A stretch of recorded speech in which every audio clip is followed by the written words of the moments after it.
Hello friends, உளுந்து வடையில் எண்ணெய் அதிகமாக இழுக்காமல் மாவு எப்படி அரைச்சி உளுந்து வடை செய்யறதுன்னுட்டு இந்த வீடியோவில் பார்க்கலாம்.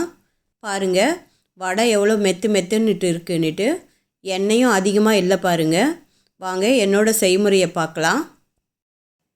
அதுக்கு தேவையான அளவு உளுந்து எடுத்து நல்லா வாஷ் பண்ணி ஊற்றிட்டு ஒரு 1 ஹவருக்கு ஊற வைக்கணும்.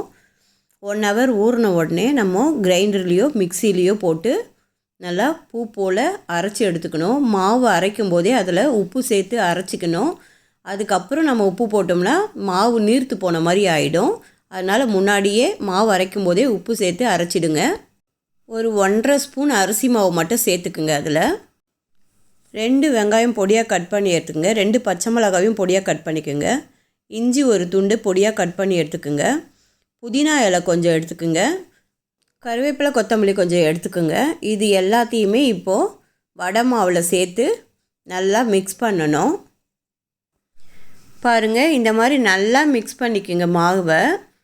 இப்போ ஒரு வாணலில் ஆயில் விட்டுட்டு ஆயில் காஞ்சிடுச்சான்னு செக் பண்ணிவிட்டு நம்ம வடை மாவு போட வேண்டியது தான்.